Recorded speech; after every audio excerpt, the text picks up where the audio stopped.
tanda iman. Tanda keimanan seseorang adalah cinta kepada saudaranya seperti cinta dirinya sendiri. Imam Tirmidzi rahmatullah alaih juga diriwayatkan, tapi bukan dalam kitab iman.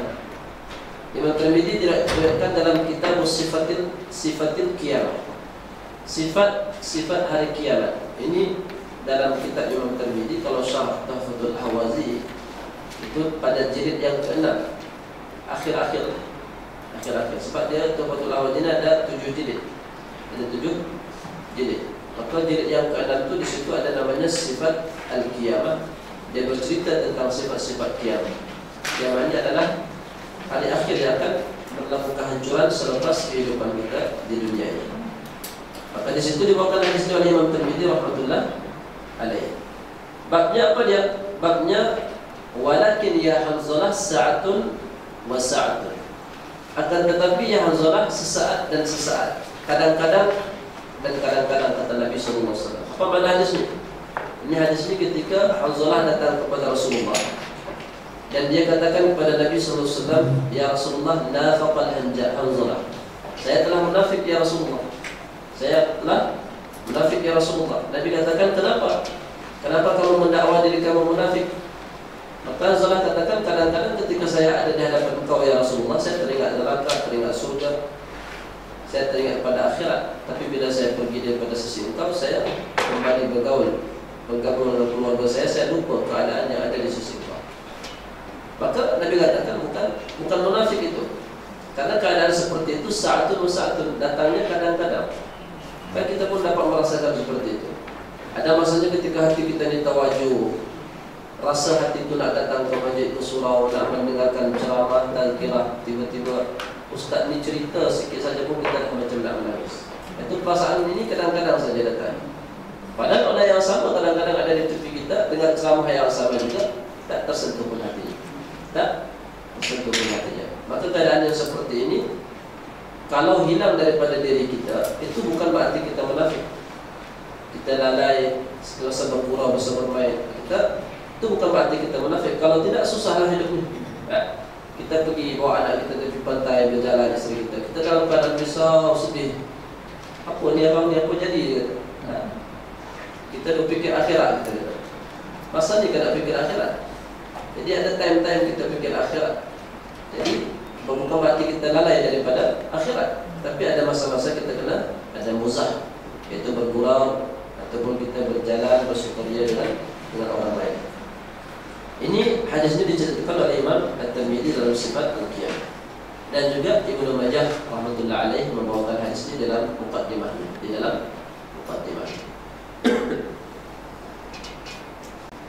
Kita lihat di sini kenapa penting dibahas hadis yang ke-13, dan ini dibawakan oleh Imam Nawawi rahmatullah alaih di dalam kitab Arba'innya, yang mana kita telah faham sama-sama bahwasanya hadis 40 hadis, semua hadis yang dibawakan oleh Imam Nawawi rahmatullah alaih adalah merupakan fondasi Islam ataupun dasar kepada agama Islam. Karena akhir-akhir ini ataupun dewasa ini kita mendapati sifat ukhuwah ini sudah berkurang. Jadi sifat persaudaraan itu sangat jauh daripada apa yang telah ditunjukkan oleh kalangan salafus saleh. Bahkan kita ni lebih kepada sifat ananiyah, nanti dijelaskan di sini. Sifat ananiyah ini adalah sifat mementingkan diri sendiri, sifat mementingkan maslahat untuk diri sendiri. Kita kalau bermuamalah dengan seseorang, kita nak kita untung dan hak kita terpenuhi, tanpa kita kadang-kadang memikirkan hak orang lain. Contoh yang ringan kita bagi untuk zaman kita saat ini, kita punya kereta, kita beli masa tu baru, lepas tu dia berlaku aksiden ataupun berlanggar, ada rusak di situ, bahagian dalam ke bahagian mana, kita pergi polis, kita pergi perbaiki semula. Padahal cacat tu masih ada kat dalam TV, tak nampak kat luar, tapi tak nampak kat luar. Bila kita jual ke orang lain dengan harga yang kita dapat tinggi, dan kita merasa menang di atas penjualan karena dia membeli dengan harga yang tidak sepatutnya, bila kita bagi tahu rusak tadi itu, dia akan minta kurang. Tapi dia tak tahu kerusakan. Kita pun pergi jual dan dia pun dapat beli dengan harga yang kita tawarkan. Kita merasa menang dalam hati kita ni, maka disitulah telah terlapis sifat ukhuwah kepada saudara kita. Sebab kita tak menghendaki kebaikan. Patutnya kita kena bagi tahu ini ada rusak sikit kat dalam. Benda ni bukan asli dan ni bukan ori dan saya dah tukar dan dia bukan sebab dia masa ni patah saya kena tukar, ini bukan ori punya. Itu kalau sifat ukhuwah.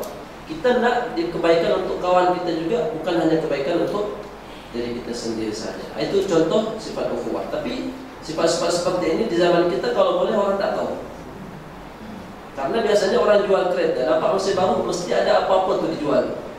Jual barang, motor dan sebagainya. Tapi kita benda ni kita tak bagi tahu kepada saudara kita sebab kita nak menang di atas dia ni.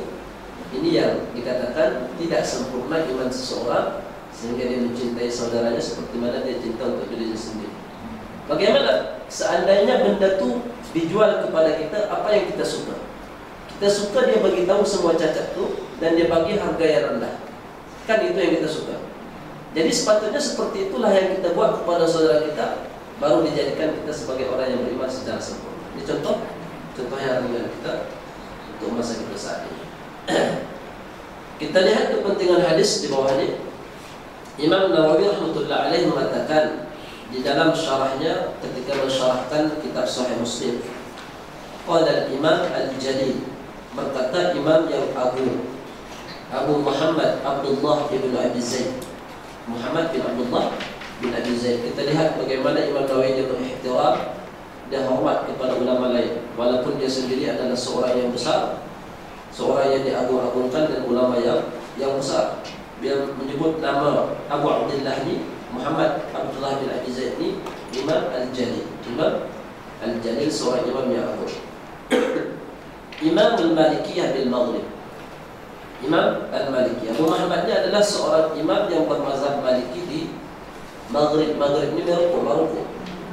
Akan sampai sekarang ni negeri Maroko ni adalah yang bermazhab Maliki.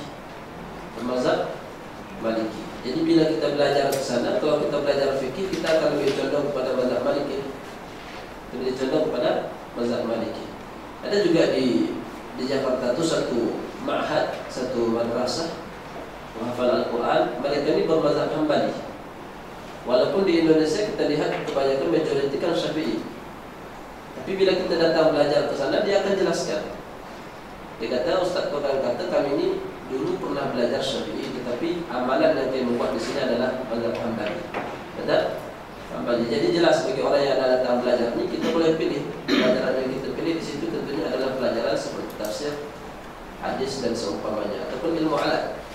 Kita tidak belajar fikih. Sebab kalau belajar fikih, kita akan susah untuk mengamalkan apa yang kita pelajari di tempat tinggal kita. Sebab kita ini adalah mazhab Syafi'i. Maka Imam Al-Jalil ni Abdullah bin Abi Zaid kata Imam An-Nawawi, seorang imam yang bermazhab Maliki di Biladil Maghrib di Maroko. Di zamannya dia ini adalah seorang imam bermazhab Maliki. Beliau mengatakan jumma'u adabil khairi yatafarra'u min arba'ati ahadis. Yang mengumpulkan segala kebaikan. Jumma' ini adalah mengumpulkan segala adab yang baik. Jumma'. Seperti contoh dalam hadis yang lain Nabi katakan al-khamru jumma'ul ismi. Al-khamru jumma'ul ismi. Nabi katakan khamar itu adalah yang mengumpulkan segala dosa. Ataupun khamar itu adalah penghimpun segala dosa. Jadi jumma' di sini adalah penghimpun. Beliau katakan menghimpun segala adab yang baik ada pada 4 hadis. Jadi 4 hadis ni di situ semua terhimpun adab-adab yang baik. Salah satunya hadis yang kita pelajari, hadis yang ke-13 dan hadis yang ke-12.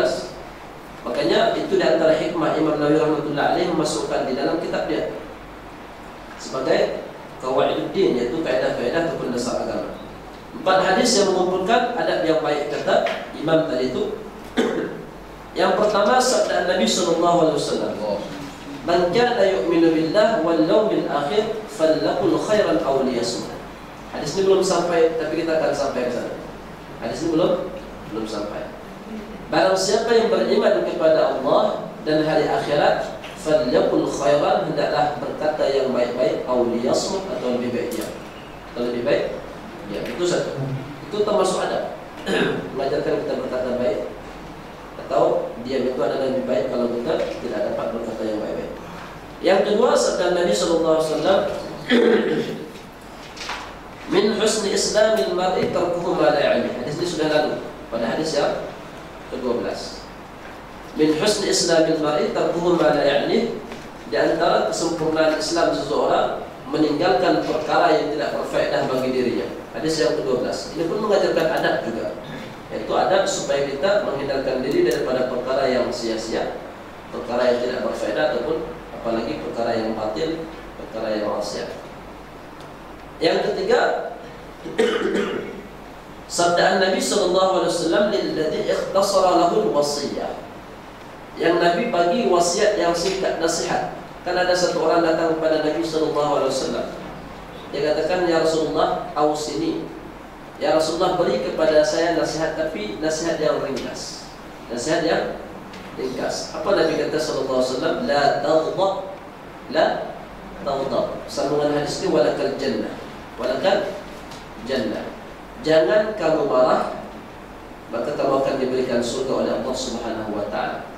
Jadi Nabi SAW sebagai seorang muallim, sebagai seorang guru, beliau ini melihat keadaan orang-orang yang ada di hadapan beliau. Jadi setiap orang ini akan disesuaikan dengan keadaan masing-masing. Jadi tidak dibagi sama rata. Jadi kalau Nabi lihat satu orang ini jadi satu orang yang suka marah, Nabi akan bagi nasihat tentang marah supaya jangan marah, dan Nabi akan bagi janji kebaikan surga. Begitu juga orang lain, mungkin banyak orang lain yang meninggalkan solat, Nabi SAW bagi nasihat untuk solat. Seperti solat malam, Abdullah bin Umar, Nabi SAW bagi nasihat. Abdullah bin Umar ni awal-awalnya dia jarang salat malam.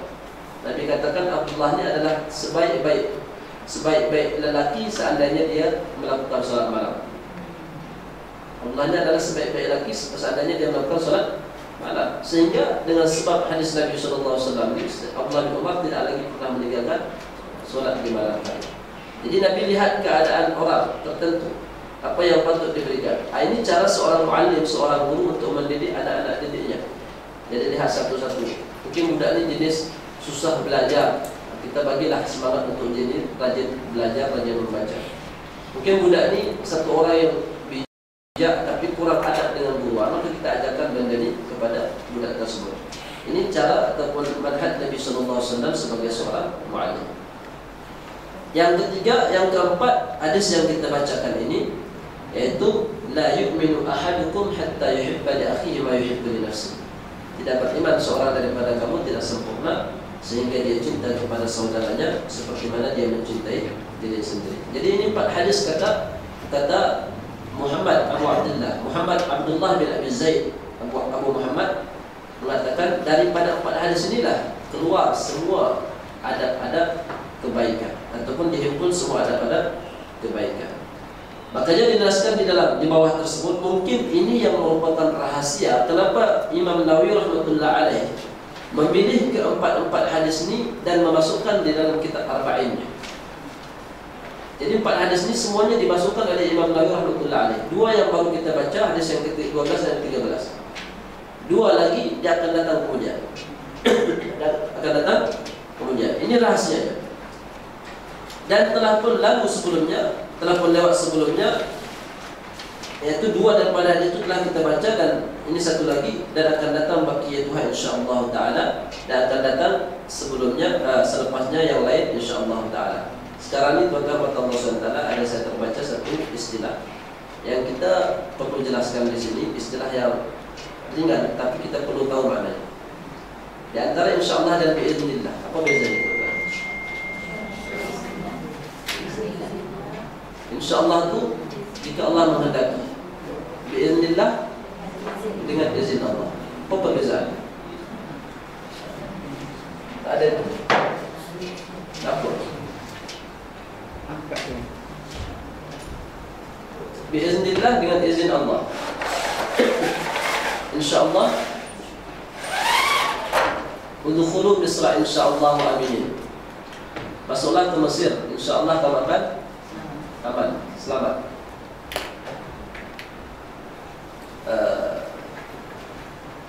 Wala taqulu li syai'in inni fa'ilu dzalika ghadan illa in yasha Allah. Jangan kamu katakan untuk sesuatu perbuatan, besok saya akan buat insyaAllah. Melainkan kamu katakan insyaAllah. Melainkan kamu katakan insyaAllah. Apa perbedaan insyaAllah dengan bi'idznillah? Maka ulama katakan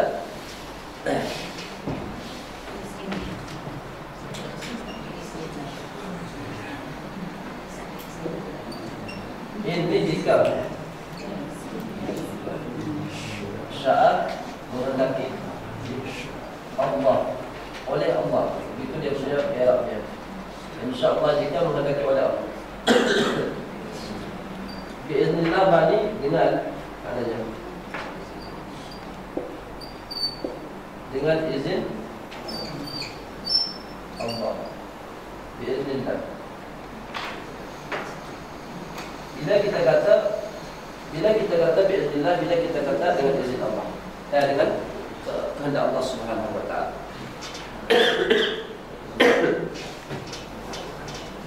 InsyaAllah kita kata untuk perbuatan yang dinisbatkan kepada diri kita ataupun kepada manusia. Kepada manusia. Bagaimana contohnya? Orang kata kepada kita, kamu boleh buat tak? Kita kata insyaAllah. Kita kata insyaAllah. Itu perbuatan yang dinisbatkan kepada makhluk. Jika Allah menghendaki, insyaAllah. Biiznillah adalah perbuatan yang bukan pada kudrat kita, bukan pada kemampuan kita, tetapi ini adalah ketentuan Allah Subhanahu wa taala. Macam mana contohnya? Kita datang kepada seorang pesakit, kita katakan kamu akan sehat dengan izin Allah. Kamu akan sehat dengan izin Allah. Tidak kita kata insyaAllah. Ataupun kita katakan sekejap lagi akan hujan dengan izin Allah. Begitu. Jadi perbuatan yang dinisbatkan kepada Allah dan tidak ada kudrat bagi manusia, kita katakan dengan izin Allah. Dengan izin Allah. Tapi kalau usaha yang kita buat, kita katakan insyaAllah. Boleh datang tak esok? Kita katakan insyaAllah. Sebab itu kekuatan kita. Kita boleh datang menggunakan kaki kita ataupun kereta kita. Kita ada usaha di situ. Kita ada usaha. Tetapi perbuatan-perbuatan yang tidak mampu kita lakukan, kita katakan biiznillah. Itu perbezaan yang perlu kita ketahui di situ. Maka di sini dikatakan wa ta'ti baqiyatuha insyaallah. Mampu tak datang sebelah sini? Akan datang 2 hadis lagi insyaallah dia kata. Sebab dia nak tulis di situ. Dia akan tulis, dia akan bacakan di situ 2 hadis lagi kemudian. Maka dia katakan insyaallah. Imam Jurdani mengatakan di dalam syarahnya ketika mensyarahkan hadis Arba'un Nawawi tentang hadis ini, tentang hadis la yu'minu ahadukum hatta yuhibba li akhihi ma yuhibbu li nafsihi, kata Imam Jurdani, sesungguhnya hadis ini adalah qa'idatun min qawaidil Islam. Hadis ini merupakan salah satu dasar, fondasi ataupun kaidah daripada kaidah Islam. Kemudian di sini lughatul hadis ada beberapa permasalahan ataupun kalimat-kalimat yang perlu kita pahami di dalam hadis ini. Para ulama memang sengaja mereka ini mengarang kitab-kitab yang menjelaskan tentang kalimat-kalimat yang muskil di dalam hadis. Sama ada dia muskil daripada segi lafaz ataupun dari segi makna. Hadis ini hadis yang muskil dari segi makna. Cuba bayangkan tuan-tuan, la yu'minu ahadukum hatta yuhibba li akhihi ma yuhibbu li nafsihi. Tidak beriman seorang daripada kamu sehingga dia cinta kepada saudaranya seperti mana dia cinta kepada dirinya sendiri. Kira-kira hadis ini boleh tak diamalkan oleh pelumba kereta ataupun basikal? Boleh tak diamalkan hadis ini? Tak ada yang menang tuan-tuan. Sebab setiap orang suka menang. Itu susah kalau orang yang belajar agama pelumba basikal, tak payah. Dia nak pecut laju tu nak menang, teringat hadis Nabi. Tidak beriman seorang daripada kamu sehingga dia cinta kepada saudaranya apa ini. Saya suka menang. Mestilah saya pun suka kalau saudara saya menang. Ada pun sengaja buat lambat diri dia. Tak boleh diamalkan. Ini hadis ini boleh kita faham, tapi secara mana muskil. Secara mana muskil. Ada hadis-hadis yang secara kalimat memang muskil, secara zahir, secara lafaz itu memang muskil. Itu pun dijelaskan oleh para ulama. Sehingga yang menjadi pertanyaan, Imam Ibnu Jauzi rahmatullah alaih ada satu kitab bagi beliau, Kashful Mushkil minal Ahadits Sahihain. Kashful Mushkil minal Ahadits Sahihain, menyingkap kemuskilan-kemuskilan daripada hadis-hadis yang ada di dalam kitab Sahihain, yaitu kitab Bukhari dan kitab Muslim. Salah satunya hadis ini. Hadis kitab Rawahul Bukhari wa Muslim. Rawahul Bukhari wa Muslim. Di dalam kitab itu diadakan, beliau buat satu pertanyaan, bagaimana kita dapat menggambarkan hadis ini? Karena setiap orang mesti dia akan mengutamakan dirinya lebih daripada orang lain, dan dia tidak akan mau orang lain melebihi dalam segi kebaikan terhadap dirinya sendiri. Bagaimana kita untuk mengamalkan hadis tersebut? Contoh di dalam masalah solat saja. Dalam masalah solat, kita ni disunatkan untuk mendahulukan orang yang lebih tua di saf awal ataupun para alim ulama. Bukankah itu satu kelebihan? Padahal kita pun suka untuk dapat pahala yang lebih besar. Sebab pahala yang terbesar untuk laki-laki adalah yang saf awal. Untuk perempuan itu adalah saf yang belakang. Nabi katakan khairus sufufir rijal awwaluha wa syarruha akhiruha. Sebaik-baik saf laki itu adalah awal, yang paling buruk itu adalah akhir. Yang paling buruk di sini bukan tercela, tetapi sedikit dia punya pahala. Wa khairus sufufin nisa akhiruha wa syarruha awwaluha. Dan sebaik-baik saf perempuan adalah akhir, dan yang terbaik adalah yang paling buruk adalah awal. Ini dalam solat fardu, dalam solat berjemaah. Dalam solat mayat beza tuan. Solat mayat bagi laki-laki pun yang paling baik adalah yang paling belakang. Yang paling belakang. Ya, ini pun muskil juga ni. Semua pergi belakang susah. Mayat bukan panjang. Bagaimana kita mengamalkan hadis ini? Kita kembali kepada hadis yang Nabi katakan khairus sufufir rijal al-mayamin. Sebaik-baik saf lelaki yang sebelah kanan. Maka masa itu sahabat semua lari ke sebelah kanan, sehingga kosong sebelah kiri. Nabi katakan yang sebelah kiri dapat pahala 2, lari balik ke sini. Jadi kita lihat, jadi kalau semayang mayat, orang yang tahu hadis tadi itu mereka semua ke belakang. Kita masa itu kalau kita ke depan kita dapat dua pahala, untuk menyimbangkan daripada saf tadi itu. Maka Ibnu Jauzi mengatakan setiap orang lebih mendahulukan kebaikan untuk dirinya. Seperti di dalam solat kita mendahulukan orang tua untuk saf awal. Dan begitu juga para orang-orang alim ataupun ahli Quran, para hafiz Quran. Kita lihat coba di Masjidil Haram. Masjidil Haram kita lihat di situ, bila sembahyang tarawih itu di belakang itu saf pertama itu semuanya hafiz Quran. Semuanya hafiz Quran, para alim ulama yang ada di saf belakang imam itu yang pertama sekali. Begitu yang didahulukan. Walaupun Masjidil Haram ini banyak sebenarnya benda-benda yang lain yang diamalkan daripada masjid-masjid yang biasa. Banyak yang tidak sama. Contohnya kita lihat ketika solat Jumat. Solat Jumat Masjidil Haram ni, Masjidil Haram solat Jumat, azan pertama itu belum masuk waktu. Betul tak tuan? Makanya kalau kita perempuan yang pergi ke sana melaksanakan umrah ataupun haji, dia tak boleh bersandar kepada azan pertama di dalam solat Jumat. Tapi kalau masalah secara asalnya, waktu solat Jumat untuk kaum wanita pun adalah bila azan pertama. Itu kalau di kampung kita. Jadi tidak ada ceritanya perempuan ni, tidak ada ceritanya perempuan balik dulu orang sembahyang baru dia sembahyang, tidak. Bila orang sudah azan saja, dia boleh sembahyang. Apalagi sekarang ni sangat mudah. Sekarang ni kita boleh lihat waktu di mana-mana. Tuan-tuan pergi Selangor, waktu sembahyang zuhur di Selangor, keluar di sana. Tak payah tunggu azan, masuk waktu kita terus sembahyang. Kadang-kadang azan pun lambat pula. Tok Bilal tu nak ambil wuduk dulu. Dia nak siap-siap habiskan batuk dia kan.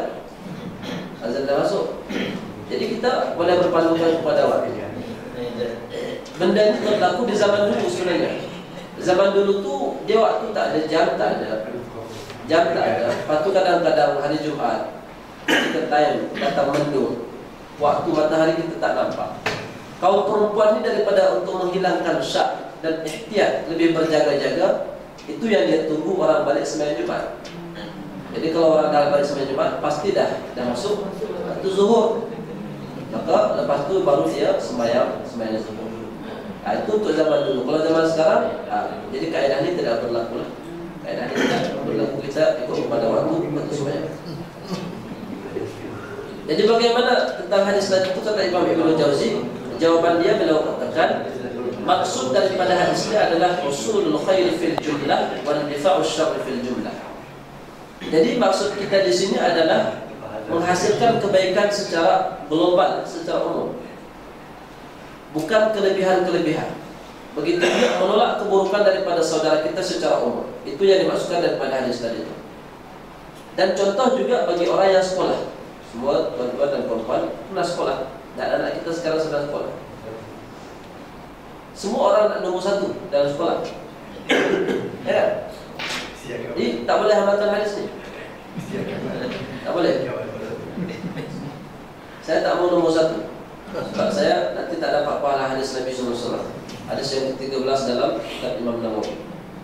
Hadis riwayat Imam Bukhari dan Muslim. Biarlah saya nomor belakang-belakang, yang kawan saya. Semua berfikir macam tu satu kelas. Semua tak belajar dirinya. Jadi secara umum kita menghendaki setiap orang tu punya markah yang baik. Itu secara umum. Setiap orang kita mau punya markah yang baik. Walaupun di antara semua markah baik ini kita nomor 1. Itu tak apa. Kita nomor 1. Tapi secara umum kita nak kebaikan, dan kita tak ada yang mau fail satu orang pun daripada kawan-kawan kita. Kita menolak keburukan secara umum, tak ada satu pun yang mau gagal. Kita semuanya nak naik kelas, tetapi antara markah tu tinggi dengan rendah itu terpulang lah. Itu adalah kelebihan daripada kebaikan yang dimiliki oleh masing-masing orang. Maka inilah maksud hadis tadi itu. Jadi kita setiap orang kita hendaki kebaikan, baik itu Islam ataupun kafir sekalipun. Jadi kebaikan kita hendaki kepada mereka, tapi di antara mereka yang baik-baik ini ada kelebihan tersendiri. Ada kelebihan tersendiri. Maka di dalam kalimat hadis dikatakan la yu'minu, yaitu al-imanul kamil. Al-imanul kamil, iman yang sempurna. Artinya menafikan iman yang sempurna. Artinya tidak sempurna iman seseorang. Itu maksudnya. Ahadukum, seorang daripada kamu, yaitu yang mendakwa dia beriman dan Islam, sehingga dia cinta kepada saudaranya di akhihi, yaitu saudara muslim dan muslimah. Dan ada juga pendapat yang mengatakan lil insan, kepada saudara seinsan. Saudara seinsan, seperti mana dia mencintai untuk dirinya sendiri. Mislul ladzi yuhibbu li nafsihi minal khair, yaitu berupa kebaikan. Makanya di sini penafian iman ada beberapa jenis. Kita kalau tinjau balik kepada hadis Nabi SAW, antaranya kita lihat hadis Nabi SAW yang berbunyi, la yazni az-zani hina yazni wa huwa mu'min. Tidaklah beriman seorang yang berzina ketika dia berzina. Ini apa yang dinafikan di sini dari segi iman. La yu'minu ahadukum hatta yuhibba li akhihi ma yuhibbu li nafsihi. Tidak beriman seorang daripada kamu sehingga dia mencintai saudaranya seperti dia mencintai dirinya sendiri. Itu pun penafian iman juga, tapi ada perbezaan. Dalam hadis yang lain Nabi SAW katakan, la yu'minu man la ya'manu jaruhu bawa'iqahu. Tidak beriman seseorang itu kalau tetangganya tidak merasa aman daripada keburukannya. Jadi di sini penafian iman itu ada beberapa jenis, sehingga para ulama membagi penafian iman itu kepada 3 jenis. Penafian iman pada 3 jenis.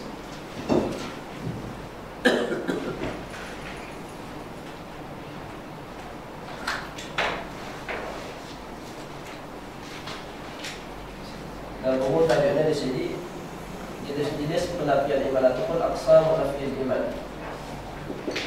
Aqsam nafian iman.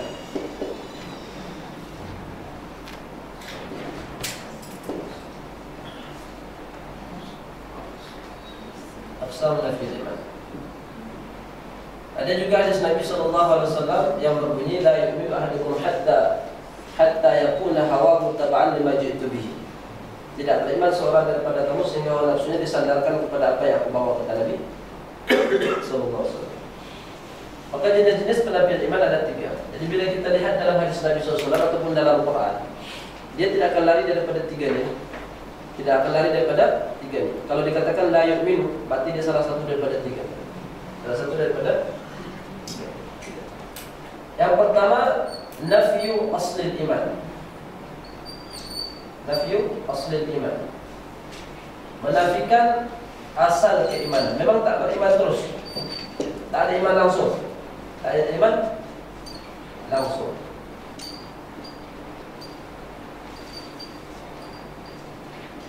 Rukun iman ada berapa tuan-tuan? 6 kan? Iman kepada Allah, kepada malaikat, kitab, rasul, pada qadar, hari kiamat dan pada malam. Jadi kalau tidak ada salah satu daripada 6 ini, maka ternafilah yang pertama. Asal iman itu memang tak ada dalam diri kita. Maka kita lihat contohnya, kita lihat surah An-Nisa ayat 65. Surah An-Nisa ayat 65. Tak payah kita tulis panjang.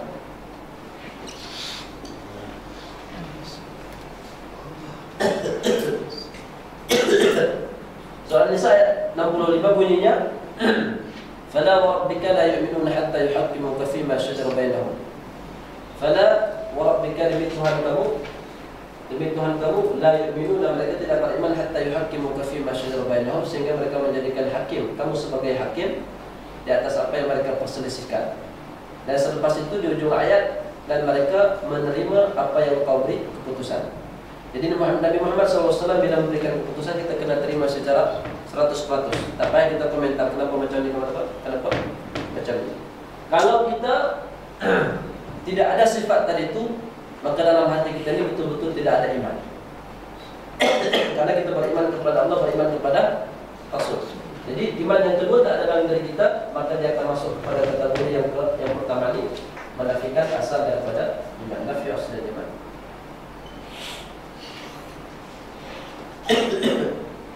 Yang kedua, nafyu kamalil iman al-wajib. Nafyu kamalil iman al-wajib.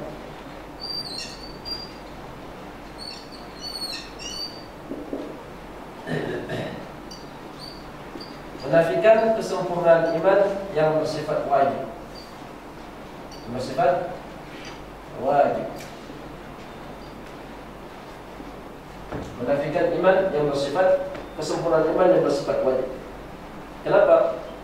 Karena di situ hilang salah satu kewajiban-kewajiban iman. Kita tak buat kewajiban iman, sehingga bila dikatakan kita tidak beriman, artinya kewajiban iman itu telah hilang. Jadi kesempurnaan kewajiban iman tidak ada dalam diri kita. Contohnya yang tadi, tidak beriman seseorang daripada kamu sehingga tetangganya selamat daripada kesusahan dirinya, daripada kesusahan. Kenapa tuan-tuan?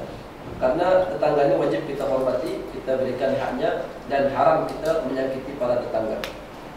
Tapi kalau sebaliknya yang berlaku, maka di situ kewajiban kita telah tinggalkan, maka dinafikan daripada kita ini kesempurnaan iman yang bersifat wajib. Yang ketiga, sama juga, nafyu kamalil iman, tapi al-mustahab. Mustahab yang bersifat sunnah. Nafyu kamalil iman al-mustahab. Sama seperti nomor 2. Al-mustahab.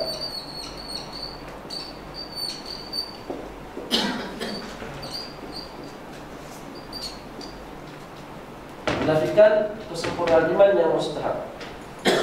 Contohnya hadis yang kita bacakan pada hari ini, hadis yang ke-13 dalam kitab Imam An-Nawawi rahimahullah alaih.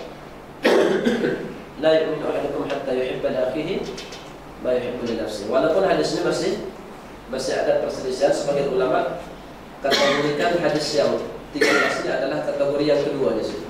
Kategori yang kedua.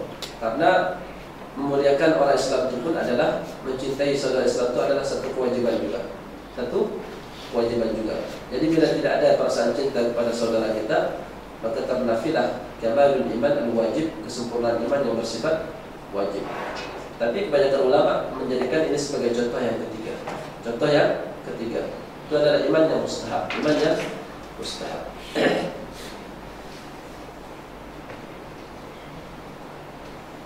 Habis di situ tentang kalimat-kalimat dalam hadis. Kita lihat berikutnya kandungan hadis. Kandungan hadis yang ke-13, tamasukul mujtama' al-muslim wal mahabbatu wal waddu fihi. Tamasuk ini adalah persatuan. Tamasuk persatuan ataupun persatuan dan kasih sayang di antara masyarakat muslim. Di antara masyarakat muslim. Dia katakan ya hadaful Islam, Islam itu menghendaki supaya semua tu manusia tu hidup dalam keadaan mutawaddi mutahabbid. Semua orang tu hidup dalam keadaan penuh belas kasihan dan rasa cinta ataupun rasa cinta dan kasih sayang. Dan setiap orang individu mesti berusaha untuk melakukan maslahat kepada setiap orang, kepada setiap orang. Ini maksud Islam. Maksud Islam seperti itu. Makanya kita lihat macam sekarang inilah negara-negara yang ada di bawah kekuasaan Islam, biasanya orang lain pun dalam keadaan aman di situ. Ada agama-agama yang lain. Tapi sebaliknya bila selain non-Islam yang berkuasa, kita lihat di situ orang-orang Islam menjadi susah. Sekarang yang berlaku, yang baru-baru ini India kan, Hindustan sekarang ini sedang bergolak, yaitu di antara Islam dan orang-orang ini. Tapi kalau di bawah Islam, insya Allah mereka akan aman. Karena Islam mengajarkan seperti itu, setiap orang itu mesti menghendaki maslahat kepada setiap orang, tak kira lah itu Islam ataupun bukan Islam. Tujuannya hatta tasudul adalah, sehingga sifat adil itu menjadi umum. Semua orang dapat sifat adil, sifat adil. Dan akan tersebarlah sifat ketenangan di dalam jiwa setiap orang, dan akan berlaku di situ ta'awun wa tadammun, saling membela dan saling bantu-membantu, saling tolong-menolong di antara sesama mereka. Dan benda ini tidak akan berlaku, dia katakan, illa idza arada kullu fardin fil mujtama' li ghairihi ma yuriduhu li nafsihi min as-sa'adati wal khair wal raha'. Ketenangan dalam masyarakat tidak akan mungkin berlaku sehingga setiap orang mesti punya sifat dia nak kebaikan kepada orang seperti mana dia nak kebaikan untuk dirinya sendiri. Jadi kalau ada sifatnya memang akan hidup dalam keadaan tenang. Tuan-tuan dengar kisah 7 orang sahabat, 7 rumah di dalam sahabat yang berputar kepala kambing. Ada dengar kisahnya? Jadi satu orang sahabat dihadiahkan kepala kambing dan digulai.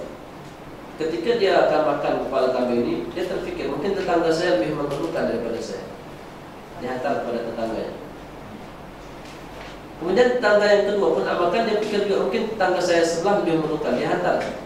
Begitulah keadaan sahabatnya sehingga balik kepada rumah yang pertama. Balik kepada rumah yang pertama. Jadi mereka ini nak kebaikan seperti mana dia nak untuk dirinya sendiri. Dan satu kisah di dalam peperangan, 3 orang sahabat meninggal dunia karena kehausan. Ada dengar? Ya. Satu sahabat ini dah rebah, datang sepupu dia nak bagi minum. Dia dengar sahabat yang lain merintih ke sebelahnya, dia katakan bagi dia minum dulu. Sepupu dia datang nak bagi minum, dia pun dengar sahabatnya sebelah lagi merintih kehausan. Dia kata bagi sahabat yang lain. Dia datang kepada yang ketiga dah meninggal dunia. Balik kepada yang kedua juga meninggal dunia. Kepada sepupunya yang pertama juga meninggal dunia. Sifat ini yang kita susah nak jumpa pada zaman kita sekarang. Jadi hadis ini kita baca dalam kitab Bukhari, dalam kitab Muslim, dalam Ibnu Majah, dalam Tirmidzi, dalam Arba'un Nawawi. Tapi pengamalan dan praktikal itu dalam kehidupan itu sangat susah dan belum terwujud di sini. Makanya dikatakan kalau aman, kita nak aman, akan terwujud sifat aman dan sifat adil. Setiap orang pasti punya sifat menghendaki kebaikan untuk saudaranya seperti untuk dirinya sendiri. Yaitu apa dia? Berupa sa'adah, nak bahagia, orang lain pun kena bahagia juga. Kebaikan warahah, warahah ini hidup senang. Walidha najiduhu sallallahu alaihi wasallam, karena itulah Nabi mengkaitkan perkara tersebut dengan iman dan menjadikannya bahagian daripada bahagian iman. Tapi yang terpenting adalah di antara kita sesama muslim lah. Sama muslim ini itu perumpamaan oleh Nabi sallallahu alaihi wasallam seperti satu bangunan. Nabi katakan, masalul mu'minin fi tawaddihim wa tarahumihim wa ta'atufihim. Perumpamaan orang Islam itu di dalam mereka yang berkasih sayang, saling mengasihani ataupun saling menaruh simpati, masalul jasad, seperti satu badan. Sebagian hadis satu bangunan. Di sini satu jasad. Kalau bangunan itu Nabi katakan yashuddu ba'dahu ba'dha, akan mengikat satu dengan yang lain. Kita membina bangunan, ada batu bata di situ. Batu bata ini kita letak, kemudian di atasnya kita letak semen, batu atasnya batu bata balik, jadi bangunan yang kokoh. Jadi bangunan yang kokoh. Di sini Nabi katakan seperti satu jasad. Ini semua orang Islam yang ada di dunia, tak kira orang Islam di India ke, orang Islam di Europe ke, orang Islam di Arab ke, semua kita ini diumpamakan oleh Rasulullah seperti satu badan. Cuma ada mungkin yang Europe itu adalah tangan dia, mungkin orang Islam di Malaysia ini adalah mata dia sebab lembut kan.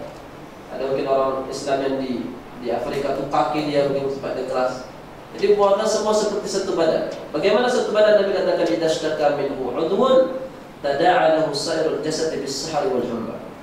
Bila satu jasad ini ada satu anggota yang kena sakit, maka setiap anggotanya akan saling memanggil. Artinya saling memerhatikan anggota yang sakit tadi itu, sehingga menyebabkan semua anggota tubuh badan tak dapat tidur dan akan terkena penyakit demam. Contoh tuan-tuan, gigi sakit. Gigi ini adalah satu anggota daripada tubuh badan kita. Kan ada satu nyanyi itu, daripada sakit gigi lebih baik, daripada sakit hati lebih baik sakit gigi dia.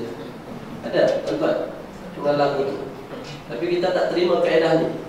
Kita katakan tak payah dua-duanya.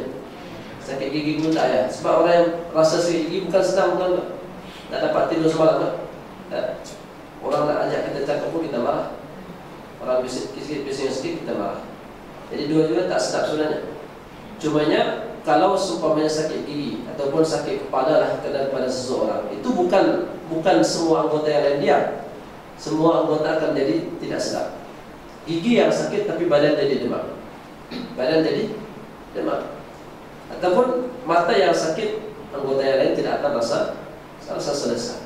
Itulah keadaan orang Islam sebenarnya, kata Nabi sallallahu alaihi wasallam.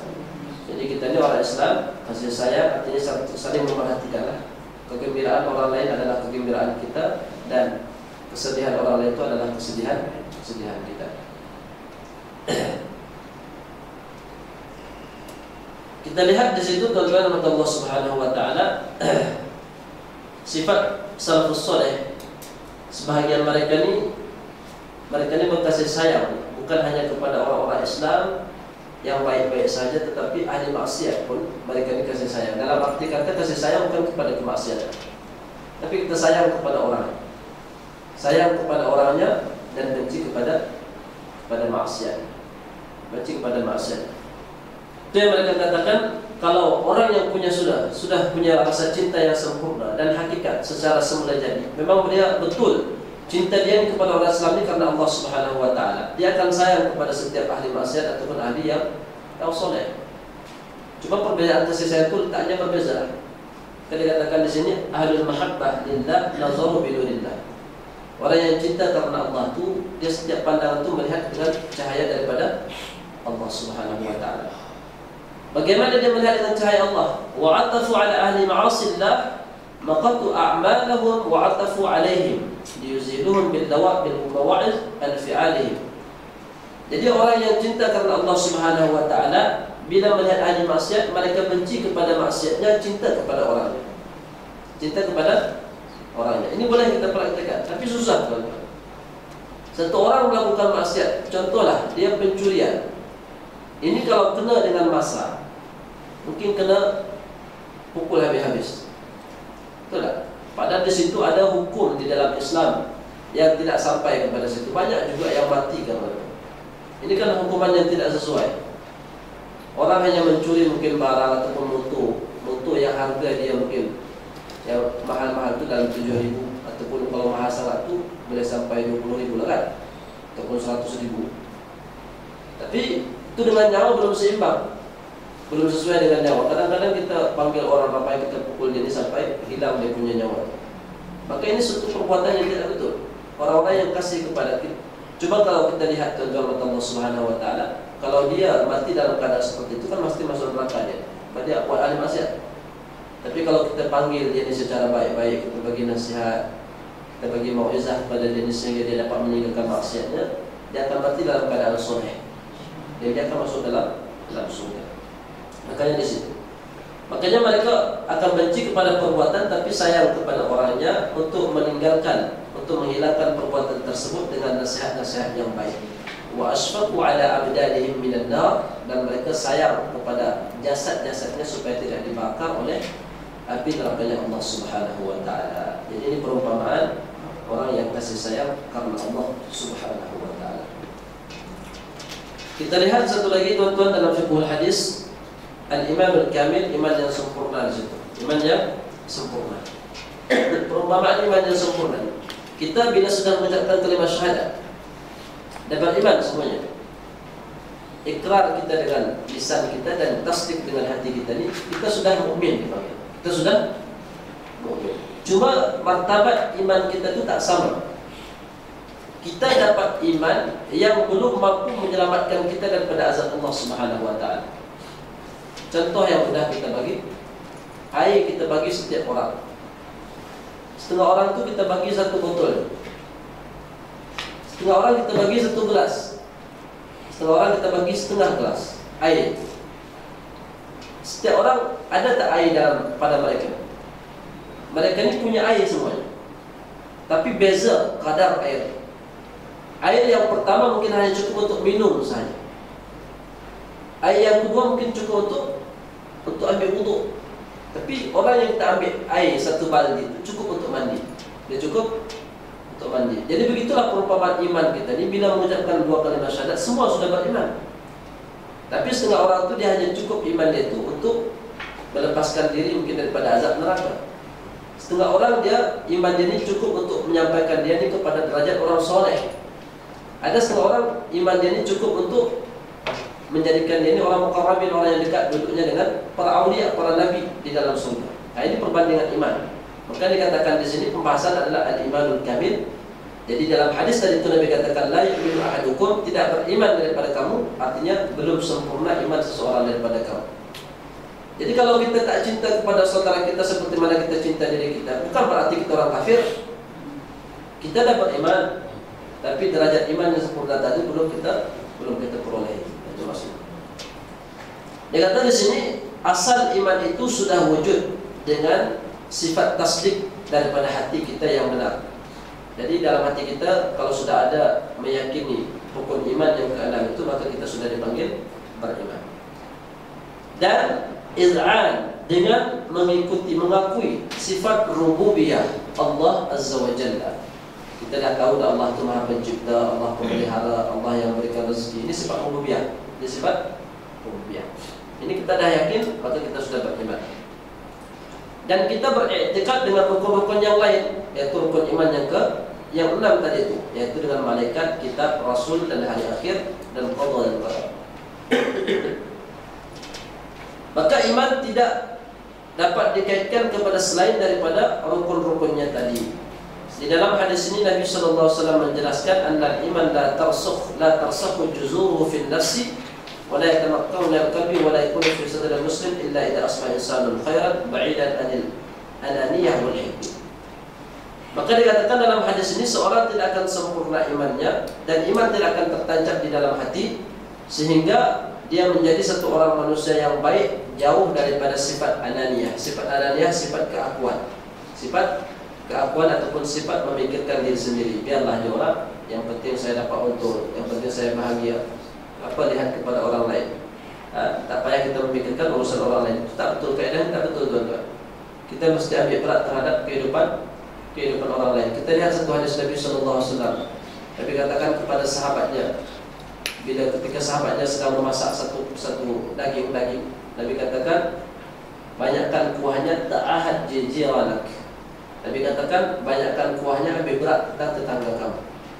Lebih berat tentang tetangga kamu. Nabi SAW mengajarkan kita ini untuk ambil berat terhadap orang-orang lain. Maka kalau ada sifat hasad dan dengki dalam hati kita, ini sifat hikid, kebencian kepada orang lain, dan kita tidak mencintai orang lain seperti mana kita mencintai diri kita sendiri, maka kita belum dapat kepada kesempurnaan iman.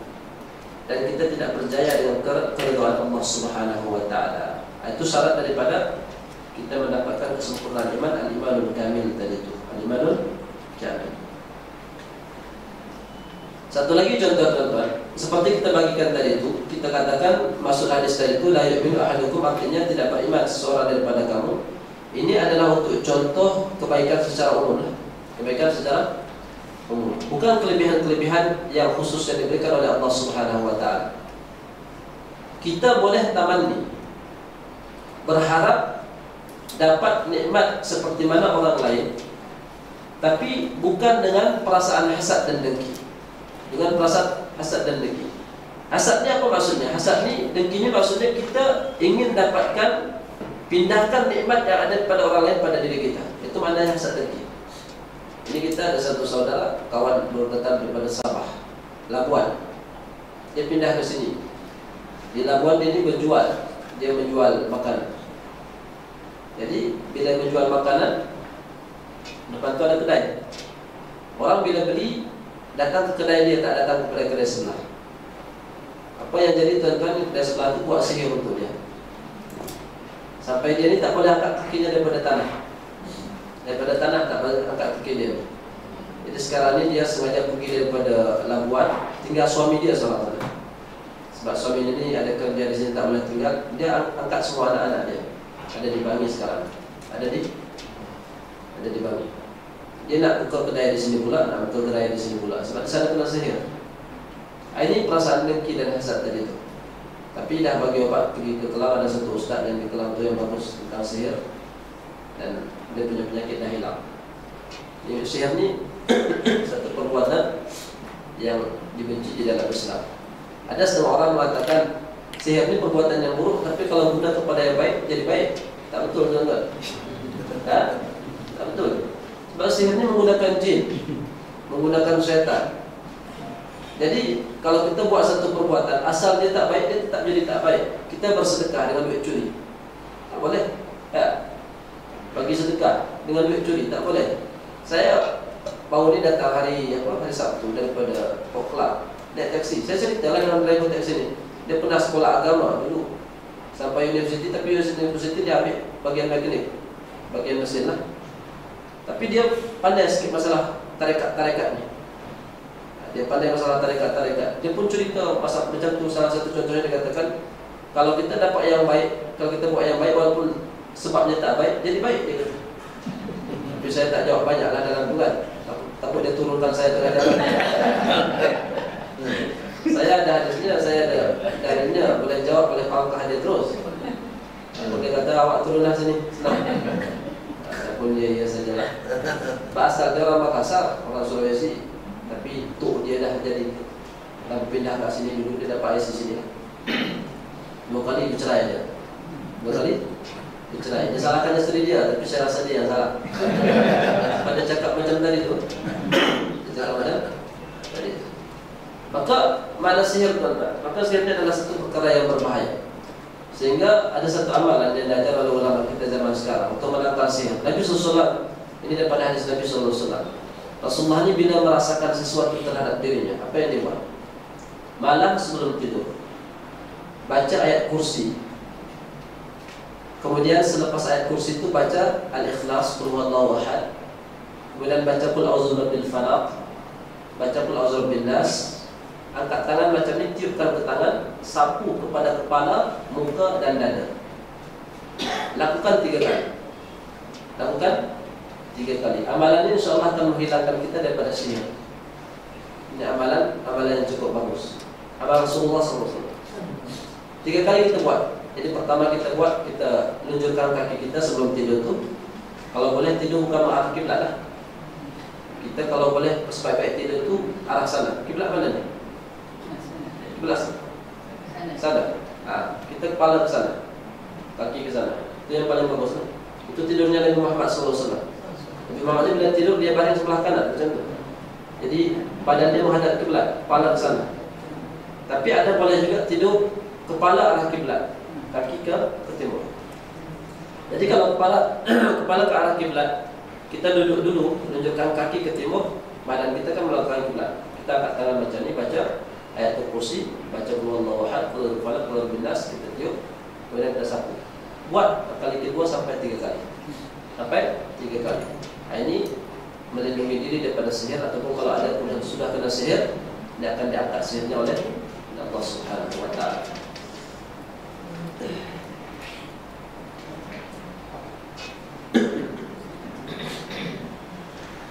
Jadi kita kembali semula, maksud hadis ini tidak cinta kepada sesuatu, bukan cinta kepada semuanya, tetapi secara umum lah. Bahkan contohnya diberikan dalam satu riwayat. Kalau seumpamanya kita menghendaki baju kita lebih baik daripada orang lain, apakah kita masuk ke dalam hadis tadi? Ataupun kita pakai kasut sengaja yang baik-baik, yang mahal-mahal, kita tak mau orang lain sama dengan kasut kita. Ataupun kita punya kereta yang mahal-mahal, kita nak lebih mahal daripada orang, lebih baik daripada orang lain. Maka contoh seperti ini tidak masuk dalam larangan hadis. Ini adalah perkara yang biasa, perkara yang boleh dilakukan, tidak termasuk kepada hadis yang disampaikan oleh Nabi sallallahu alaihi wasallam. Contohnya satu orang sahabat, hadis ini diriwayatkan oleh Abdullah bin Mas'ud radhiyallahu anhu. Abdullah bin Mas'ud radhiyallahu anhu, dan hadis ini dikeluarkan oleh Imam Ahmad dan Imam Hakim dalam kitab sahihnya. Pada kitab sahihnya, Ibnu Mas'ud mengatakan, saya datang kepada Nabi sallallahu alaihi wasallam. Saya datang kepada Rasulullah sallallahu alaihi wasallam. Di situ ada satu orang yang sangat tampan. Namanya Malik bin Muradah Ar-Rahawi. Malik bin Muradah Ar-Rahawi. Satu orang sahabat yang sangat tampan. Dan dia ni kalau pakai memang pakai semak-semak. Baju dia lah, dia punya selipar dia, kendaraan dia, semua dia pakai yang semak-semak.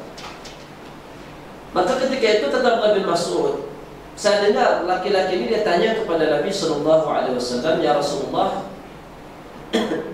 qad qusima li minal jamali ma tara. Dia kata, ya Rasulullah, kau melihat Allah dah bagi kepada saya ketampanan yang kau lihat. Memang dia betul-betul tampan. Dia betul-betul tampan. Orang tampan ini dia tahu diri dia tampan, betul tak? Orang handsome ni dia tahu diri dia handsome. Dia perasan.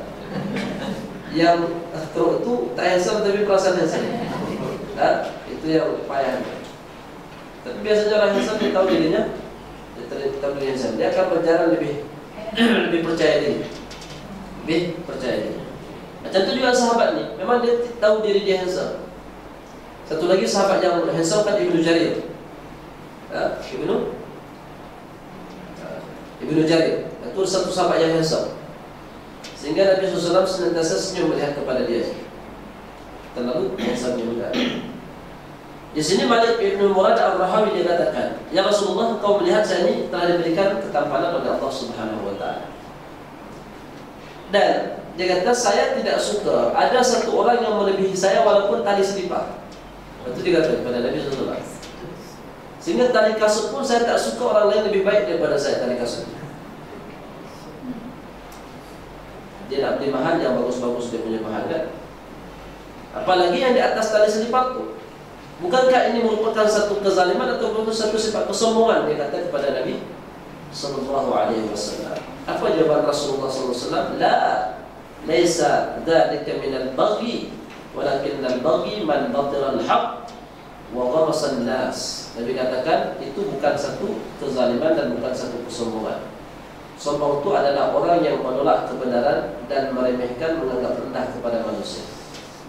Itu tapi kalau niat kita untuk beli yang mahal-mahal, pakai yang bagus-bagus, niat kita untuk merendahkan orang lain, itu tak boleh.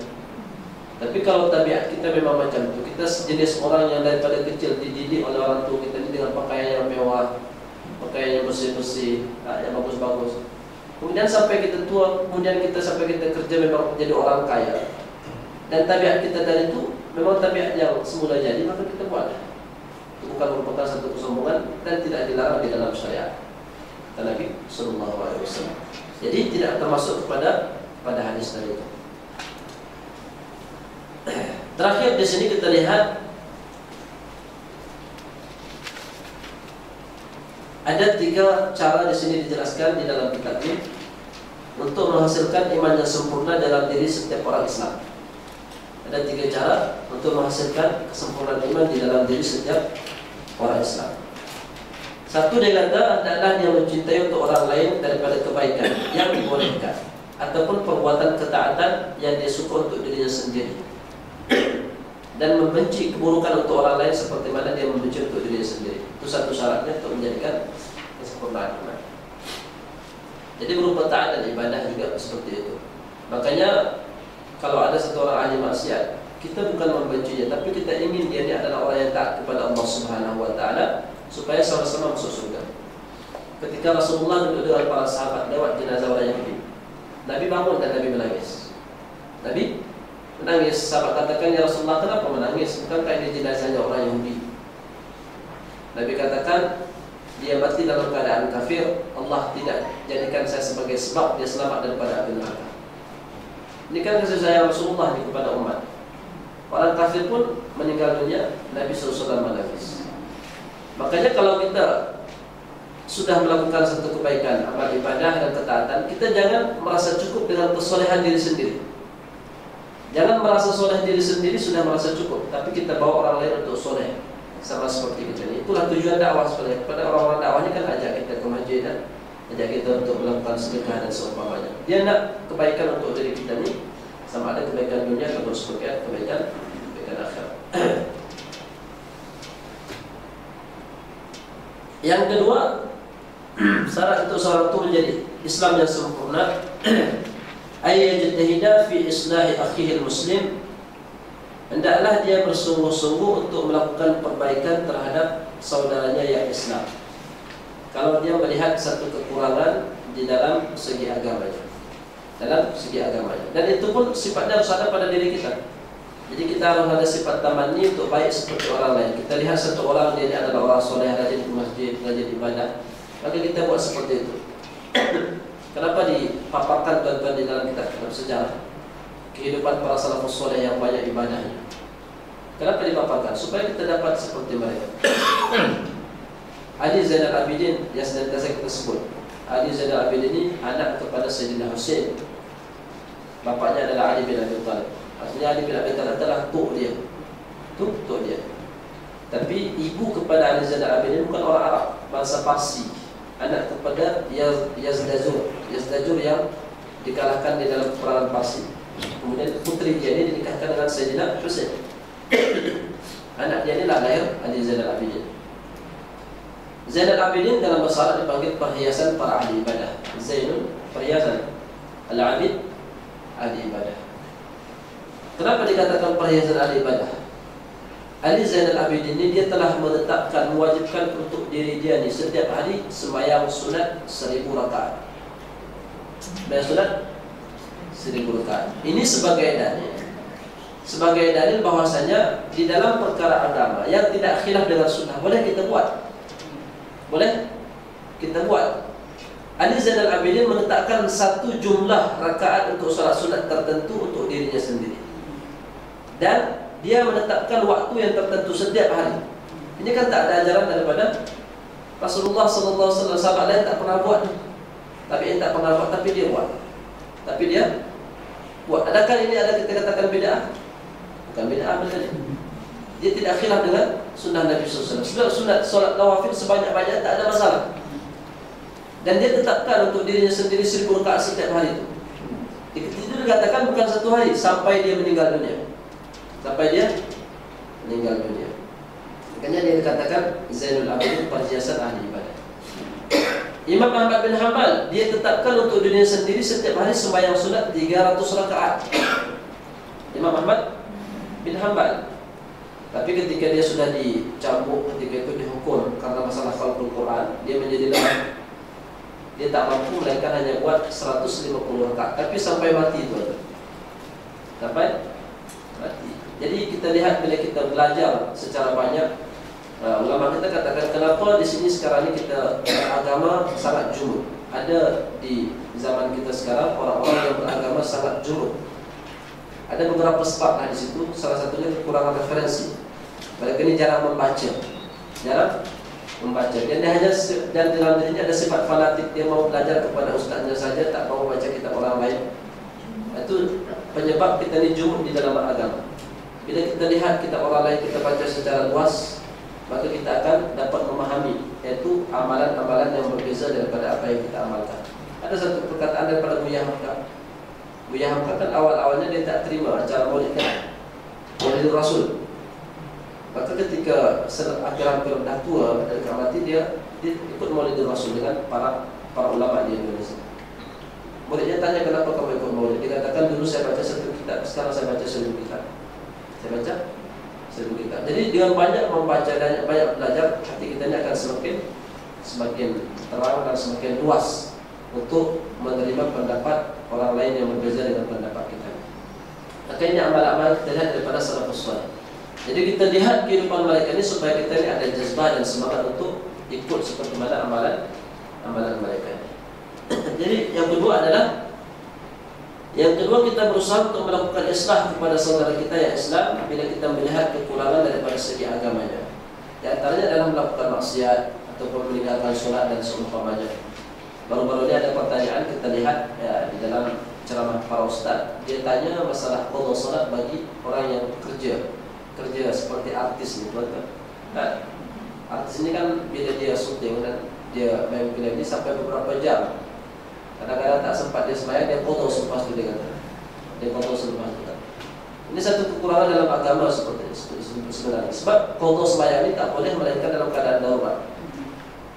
Dalam keadaan darurat macam mana? Darurat ni dia berkaitan dengan nyawa seseorang. Itu darurat. Sehingga kalau kita sembahyang, waktu nak habis ni kita dalam keadaan sembahyang, kita lihat budak sedang tenggelam, tuan-tuan. Kita tinggalkan sembahyang, selamatkan dia dulu. Keluar waktu solat kita qada.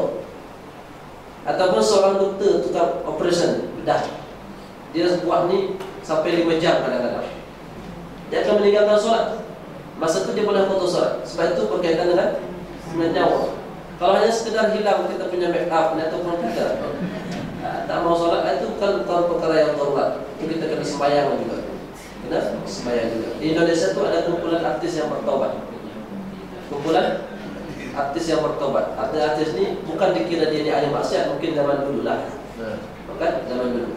Mereka ni lebih sekarang ni berpegang kepada ustaz yang mereka selalu panggil tu Ustaz Hadi Hidayat dan Ustaz Abdul Somad. Dua orang ni memang ustaz muda dan boleh masuk dengan aktor-aktor ni kan, artis. Salah satunya itulah yang mereka katakan di antara pendapat yang tidak boleh qada solat itu adalah pendapat perkara-perkara yang remeh-temeh seperti tak boleh qada solat. Hanya untuk perkara yang darurat saja. Jadi bila ada orang melakukan seperti ini kan benda yang kekurangan dalam segi agama. Jadi kita sebagai saudara dia orang Islam bukan mencemooh, bukan menyalahkan, tapi berusaha untuk memperbaiki. Yang ketiga, syarat sempurna iman seseorang yang Islam ayyubadira ila insafi akhihi muslim min nafsih, berusaha berbuat adil kepada saudaranya. Bagaimana berbuat adil? Menunaikan hak saudaranya seperti mana dia ingin haknya disempurnakan oleh orang lain. Seperti tadi kita bagi contoh pada awal-awal, jual kereta yang sudah ada cacatnya, ada aibnya. Kita nak bila beli kereta tu, kereta yang bagus, enjin pun elok, dia punya sempurna. Begitu juga lah saudara kita ni. Maka sifat seperti itu, hak seperti itu mesti kita sempurnakan. Maka ini di antara 3 syarat bila kita dikatakan seorang Islam yang beriman secara sempurna. Wallahu a'lam bishawab. Cukup di sini tuan-tuan. Tuan-tuan Allah Subhanahu wa taala. Pada hadis yang ke-13-nya ada beberapa pembahasan lagi, 1, 2, 3, 4 pembahasan lagi insyaallah kita akan sampai pada pertemuan insyaallah. Sebelum kita tutup, mungkin ada pertanyaan.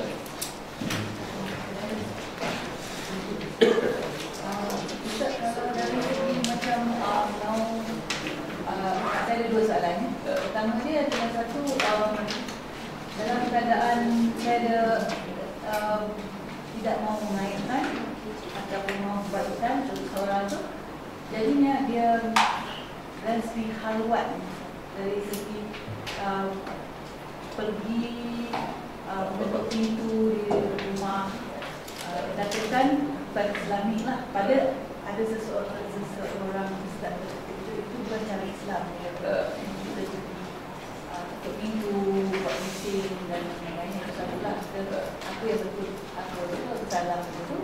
Jadi satu saya ada soalan tentang jin, Ustaz. Ada kawan saya tu, dia jin, rasanya jin pun saya pun tak tahu. Dia suka, jin tu rasanya budak. Ada dia jin budak, Ustaz, saya tak tahu. Tapi sebab dia bermain, dia bukan kacau dari segi nak kacau dari segi benda yang jahat, Tapi dia kacau macam budak-budak lah. Ambil sepit rambut ke, kalau dia jatuh benda, hilang benda tu. Jadi macam contoh sepit rambut jatuh atas lantai biasa ni patutnya boleh jumpa kan, tapi hilang. Dan ada beberapa perkara lain lah. Jadi itu ada ke benda tu berlaku, sedangkan dia tak nampak lah, dia tak nampak kan. Jadi itu soalan saya. Sebab tu sebut pasal sihir saja kan. Tapi ni saya rasa bukan sihir, tapi ada gangguan jin. Kalau masalah aib tadi ya, dia aib ni kita ikut daripada kalau satu orang buat maksiat ataupun kesalahan, cara teguran itu ikut kepada cara dia melakukan kesalahan. Jadi kalau dia buat kesalahan secara sembunyi-sembunyi, kita tegur secara sembunyi-sembunyi. Tapi kalau dia pergi tengah pasar Ramadan ataupun pasar malam, dia buat satu maksiat di situ, maka kita tegurlah di situ. Kita tegur secara terang-terangan. Ada satu kitab namanya Ar-Raf'u wa Takmil fil Jarh wa Ta'dil, yaitu tentang kitab jarh ta'dil, yaitu menjarahkan ataupun mengaibkan para ulama hadis dan mentakdirkan ulama hadis, pahami hadis. Di situ ada 6 sebab yang boleh kita mengaibkan seseorang. Kita cerita tentang aib seseorang. Di antara 6 sebab itu antaranya ada ta'aruf, ada tarafu', artinya untuk memperkenalkan pun boleh. Satu orang tu dia buta ataupun pincang, itu satu aib kan. Tapi kalau dia namanya umpamanya Hamid, dalam kampung kita ni ada 2 Hamid, satu pincang satu tidak, kita boleh kata Hamid yang pincang. Hamid yang pincang itu sebagai ta'aruf untuk memperkenalkan supaya orang dapat kenal tadi. Ada untuk tarafu' ini kita menyampaikan keluhan kita kepada pimpinan. Mungkin satu orang yang buat kerusakan, dia sentiasa mencuri rumah kita. Kita tak mampu nak tegur dia secara langsung, nanti dia akan khianat kepada kita, akan menceritakan kita. Kita boleh bagi tahu kepada polis, ini orang yang jahat, suka mencuri. Itu kan satu aib, tapi itu dibolehkan. Dan begitu juga di dalam pernikahan juga boleh. Pernikahan satu orang tanya kepada kita, dia nak nikahkan anak perempuannya dengan satu orang lelaki. Dia tanya kepada kita bagaimana keadaan lelaki itu. Kita kena cerita semua aibnya. Jangan kamu nikahkan dia tukang sabu-sabu, isap dadah. Itu satu aib, tapi kita telah cerita. Dan begitu juga di dalam masalah hadis. Makanya dalam hadis kenapa satu orang itu kata dia ni kazzab, dia ni pendusta, dia ni dajjal. Jadi itu nak menunjukkan tingkatan kebohongan dia itu. Kalau dajjal itu memang yang paling dahsyat sekali lah, terlalu suka berbohong. Maka dibagi kalimat dajjal supaya orang tahu ini dia bohongnya tingkat tinggi. Dia bohongnya tingkat tinggi. Jadi kalau dalam kita menceritakan aib tadi itu dia punya syarat-syarat dia, ada kaedah-kaedah dia. Bukan semata-mata kita boleh cerita aib, tapi kita ikut kepada perbuatan yang dilakukan tadi itu. Kemudian masalah jin tadi itu, ulama katakan jin ini sama dengan manusia sebenarnya. Ada lahir, ada mati. Bila ada lahir, ada mati, ada budak-budak kan? Ada budak-budak. Yang tak mati itu syaitan dan iblis. Yang tak mati itu syaitan dan iblis. Cuma unsurnya sama mereka dibuat. Jin dengan syaitan itu unsur yang sama daripada api itu. Daripada api itu.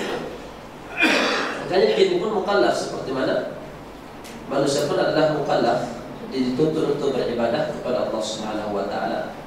Maka seperti itu juga manusia. Manusia sama dengan jin. Makanya Nabi katakan yang di antara khilaf ulama, Nabi ini dihantar untuk manusia saja ataupun untuk jin sekali. Atau adakah di sana Nabi yang khusus untuk jin?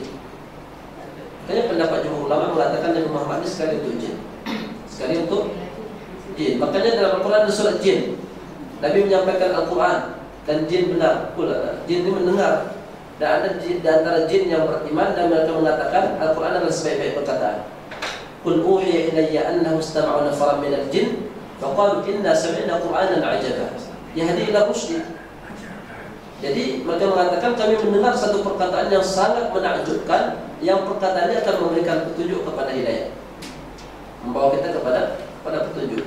Ini sebagai bukti bahwasanya jin pun adalah menjadi umat yang didakwahi oleh Nabi sallallahu alaihi wasallam. Jadi kita rasa jin pun ada budak-budak lah, sebab jinnya ada mati dan ada hidup, ada beranak pinak ada. Tapi ada yang mengatakan kalau kita tepuk tangan itu jin beranak. Itu saya tak tahu lah tu. kita lihat dia punya prakteknya. Kalau di sana Nahdlatul Ulama, mereka ketika acara dan mereka mendengar satu ceramah yang menakjubkan, mereka tepuk tangan. Dan kiai katakan tak apa, boleh, dia kata. Jadi kita tak dapat lagi kita punya sandaran bila tepuk tangan jenderal. Tapi kita dengar daripada zaman dulu lah. Salah. Ada lagi, tuan. Cukup ya. Mudah-mudahan Allah Subhanahu Wa Taala beri kepahaman kepada kita untuk dapat kita amalkan dan sampai insyaallah. Subhanallah wa bihamdihi, asyhadu an la ilaha illa anta, astaghfiruka wa atubu ilaik. Assalamualaikum warahmatullahi wabarakatuh.